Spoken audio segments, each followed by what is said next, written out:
জনগণ এবং ভোটারবৃন্দ, উপস্থিত সাংবাদিক ভাই ও বোনেরা, আসসালামু আলাইকুম।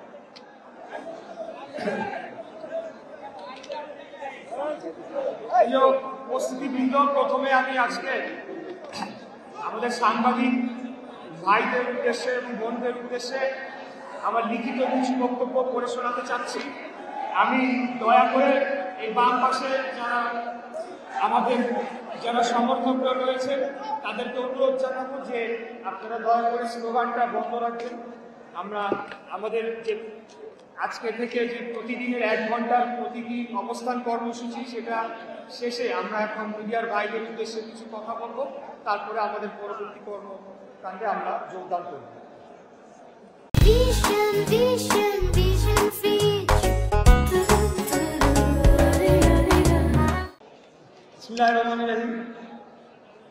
নির্বাচনী ট্রাইব্যুনাল মামলা নম্বর 15/2020 ঢাকা দক্ষিণ সিটি কর্পোরেশনের মেয়র নির্বাচনে বিগত 1 ফেব্রুয়ারি 2020 তারিখে মেয়র নির্বাচনের ফলাফল ও 4 ফেব্রুয়ারি 2020 তারিখে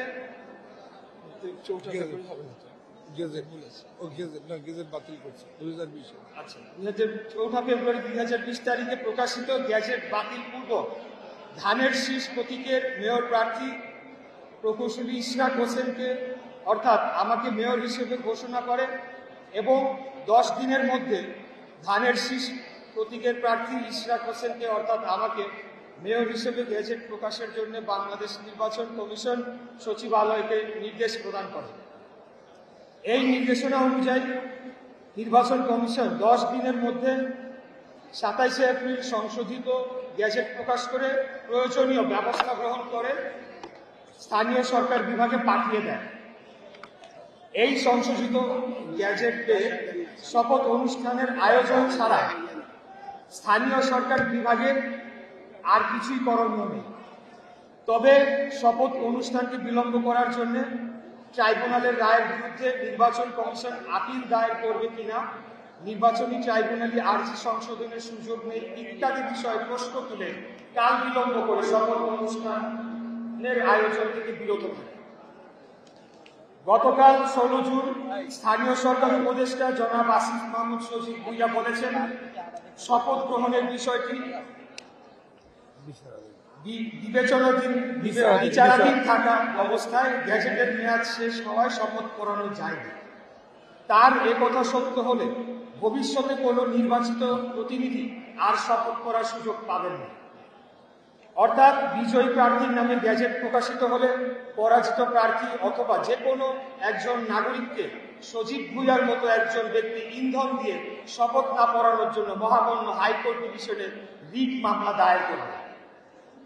আর ওই রিট মামলা 30 দিন অনিষ্পন্ন থাকলে গ্যাজেটে উল্লেখিত 30 দিনের মেয়াদ শেষ হয়ে গেলে ভবিষ্যতে কোনো জনপ্রতিনিধি শপথ পড়ার সুযোগ পাবেন না।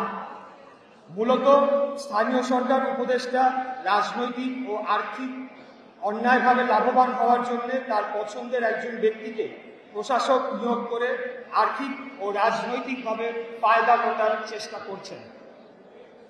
এক্ষেত্রে জনাব সজীব ভুইয়া দেশের জনগণের ম্যান্ডেটকে অবজ্ঞা করেছেন, গণতন্ত্রকে বিভ্রান্তি দেখিয়ে অসত্য তথ্য দিয়ে জনগণকে বিভ্রান্ত করেছেন, যা প্রতারণার শামিল। স্থানীয় সরকার উপদেষ্টা উল্লেখ করেছেন, ঢাকা দক্ষিণ সিটি কর্পোরেশনের জনগণ দীর্ঘদিন ধরে নাগরিক সেবা হতে বঞ্চিত হচ্ছে। আমার দৃঢ় বিশ্বাস বয়স এবং অভিজ্ঞতা কম হওয়ার কারণে তিনি জানেন না সিটি কর্পোরেশনের কোন দপ্তরে কি ধরনের সেবামূলক কাজ হয়ে থাকে। জরুরি সেবার মধ্যে জন্ম মৃত্যু সনদ, নাগরিক সনদ ও ওয়ারিশি সনদের কাজ করে থাকে ওয়ার্ড সচিবগণ। প্রতিটি ওয়ার্ডে স্থায়ীভাবে একজন ওয়ার্ড সচিব রয়েছেন। 1 থেকে 6 বছরে শিশুদের টিকা খাওয়ানোর কাজটি ইপিআই করে থাকে। প্রতিটি ওয়ার্ডে তাদের ঔষধ এবং অফিস রয়েছে। মশক নিধনের জন্য প্রতিটি ওয়ার্ডে কার্যালয়, স্প্রে মেশিন এবং ফগার মেশিন রয়েছে। ভান্ডার বিভাগ থেকে তারা ইনসেকটিসাইড এবং লার্ভিসাইড নিয়ে তারা স্প্রে এবং ফগিং করছে, এটি চলমান রয়েছে। ডেঙ্গু চিকুনগুনিয়ার জন্য বর্তমানে নাগরিক সচেতনতা বৃদ্ধির জন্য প্রতিটি ওয়ার্ডের কমিটি গঠন করে দেওয়া হয়েছে। সিটি কর্পোরেশনের জরুরি কাজে ব্যাঘাত ঘটে থাকলে 12 ঘন্টার মধ্যে শহরের কোরবানির বর্জ্য অপসারণ করা সম্ভব হতো না। অবশেষে আমি বলতে চাই, উপদেষ্টা জনাব আসিফ মাহমুদ বয়সে খুবই তরুণ, সামনে তাকে অনেক পথ পাড়ি দিতে হবে। কাজে জনগণের প্রতি শ্রদ্ধাশীল আচরণ, আদালতের রায়ের প্রতি সম্মান প্রদর্শন তার নিকট হতে কাম্য। অসত্য তথ্য দিয়ে জনগণকে বিভ্রান্ত করা তার কাজ নয়। কারণ এত অত্যাচার নির্যাতন সহ্য করে যে সকল জনগণ তাদের নির্দিষ্ট লক্ষ্য হতে বিচ্যুতি হননি, তাদেরকে তিনি বিভ্রান্ত করতে পারবেন না। অসত্য এবং বিভ্রান্তিমূলক তথ্য গণমাধ্যমে উপস্থাপনের জন্য স্থানীয় সরকার উপদেষ্টা পদে জনাব সজীব ভুঁইয়ার বহাল থাকার নৈতিক অধিকার হারিয়েছেন। তিনি শপথ ভঙ্গ করেছেন। শপথ ভঙ্গ করার জন্য আমরা তার পদত্যাগ দাবি করছি। প্রিয় উপস্থিতিবৃন্দ, এটি ছিল আজকে আমাদের লিখিত বক্তব্য, যেই বক্তব্যটি আপনারা ইতিমধ্যে শুনেছেন। আর আমাদের এখানে বেশি কিছু বলার নেই, ওনাদের হাতে পৌঁছে দেওয়া হবে। আমাদের এই বক্তব্যের লিখিত কপি আমাদের সাংবাদিক ভাইদের কাছে পৌঁছে দেওয়া হবে।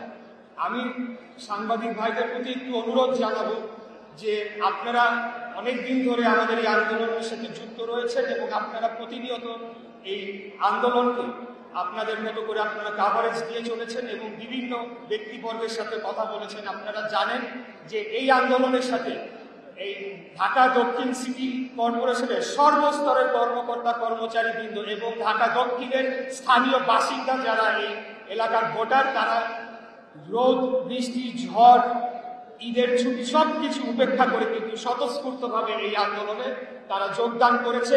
এবং আপনারা দেখেছেন যে ইতিপূর্বে আমাদের এই আন্দোলনটি এত বৃহৎ পর্যায়ে চলে গিয়েছিল, আমরা কিন্তু নগর ভবনের গণ্ডি পেরিয়ে সেখানে রাজপথে অবস্থান করেছি এবং সেটি পরবর্তীতে সচিবালয় ছাড়িয়ে যমুনার দিকে পর্যন্ত গড়িয়েছিল।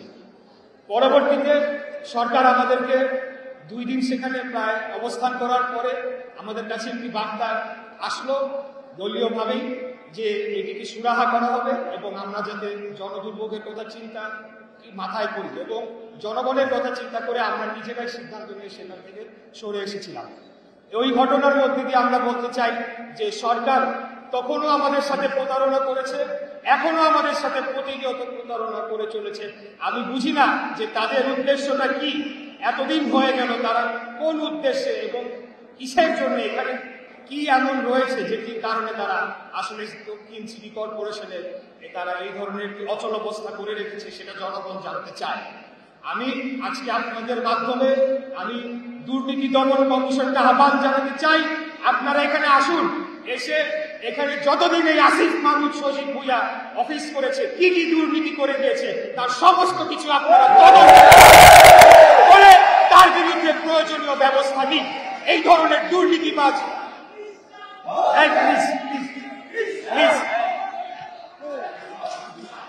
যারা বলছে রক্তের বিনিময়ে, রক্তাক্ত গণ অভ্যুত্থানের বিনিময়ে তারা নেতৃত্ব দিয়েছে এবং তার বিনিময়ে তারা উপদেষ্টার পদ পেয়েছে, এত কম সময়ের মধ্যে কিভাবে তারা এই পরিমাণ দুর্নীতিতে জড়িয়ে গেল এবং সেটার কি পরিণতি হওয়া উচিত, সেটা একটা দৃষ্টান্তমূলক শাস্তি হওয়া উচিত, এটা আমি জোরালো দাবি জানাচ্ছি।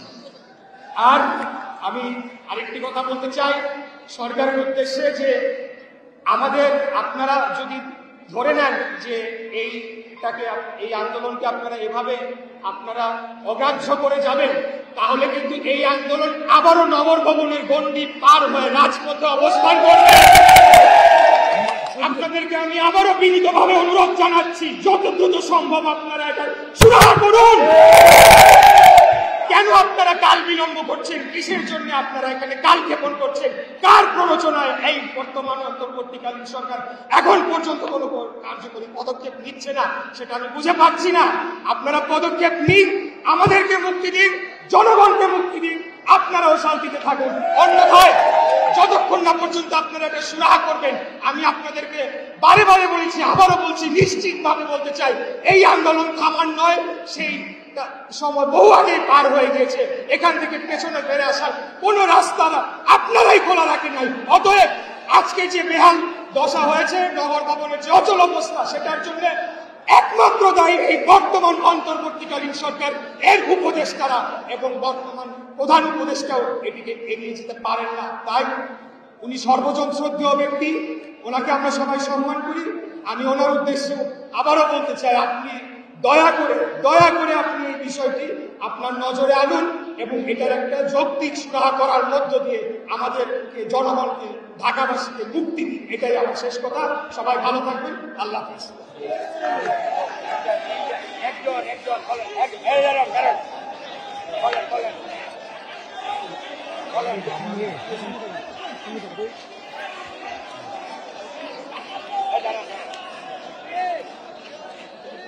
না, আমি মেয়র হিসেবে বসে নাই।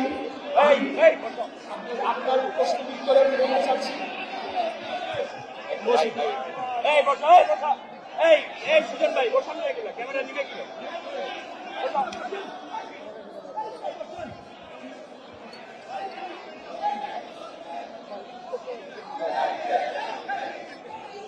বলেন ভাই, বলেন, আবার বলেন।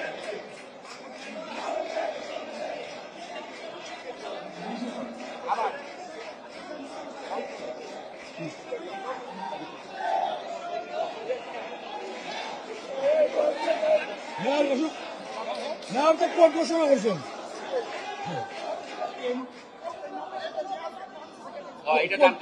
আপনার নামের সাথে মেয়র কেন লিখছে এটা? ধন্যবাদ আপনার প্রশ্নটির জন্য। আমি আপনাদেরকে অনুরোধ জানাবো, আপনারা নির্বাচন কমিশন কর্তৃক যে গ্যাজেটটি প্রকাশিত হয়েছিল, দয়া করে সেই গ্যাজেটটি আপনারা পুনরায় করবেন। যদি আপনাদের সেটি সংগ্রহ করতে অসুবিধা হয়, আমাদের কাছে বললে আমরা সেটা একটা কপি আপনাদেরকে দিতে পারবো। তাহলে হয়তো আমার বিশ্বাস এই প্রশ্নের উত্তরটি দিয়ে যাবে।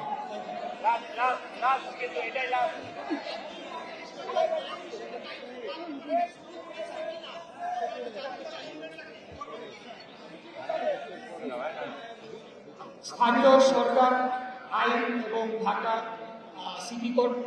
সিটি কর্পোরেশন যে স্থানীয় সরকারের যে আইন করা হয়েছিল 2009 এবং বিধিমালা 2010, সেই অনুযায়ী শপথ গ্রহণ অনুষ্ঠান না হওয়া পর্যন্ত অফিসিয়ালি আমি মেয়রের দায়িত্ব নিতে পারছি না।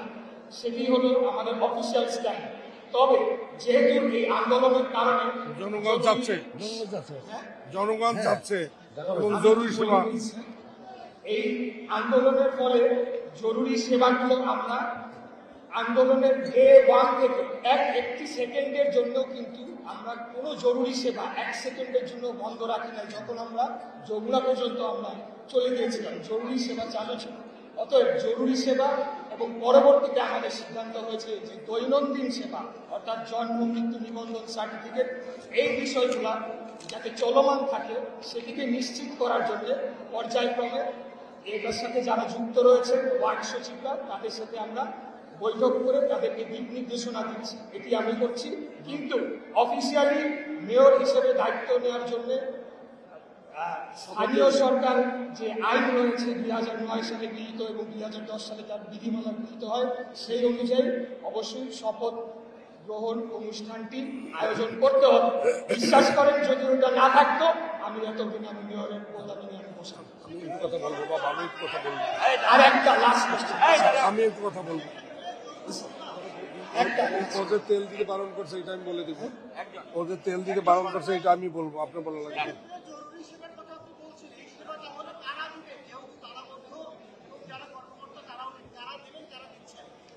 ধন্যবাদ। এই জরুরি সেবাগুলো আপনারা জেনে থাকবেন যে এটা ওয়ার্ড পর্যায়ে থেকে সবসময় এই সেবাটি দেওয়া হয়ে থাকে। ওয়ার্ড কাউন্সিলরের কার্যালয় থেকেই এই সেবাগুলো দেওয়া হয়ে থাকে। অতএব যারা এই জরুরি সেবাটি দিবেন তারা এই নগর ভবনে তাদের অফিস করার কোনো বিষয় নেই। তাদেরকে দিক নির্দেশনা দেওয়ার বিষয় রয়েছে, যেটি আমি আগেই বলেছি। শুরুর থেকে, যখন থেকে এই আন্দোলনটি শুরু হয়, তখন এই সংশ্লিষ্ট যারা কর্মকর্তা কর্মচারী আমাদের আন্দোলনেও যারা যুক্ত রয়েছে, তাদের মাধ্যমে আমরা এই দিক নির্দেশনাটি শুরু থেকেই দিয়ে এসেছি, যাতে করে জনগণ তার জরুরি সেবাটি নিয়মিতভাবে পেয়ে থাকে। ধন্যবাদ সবাইকে।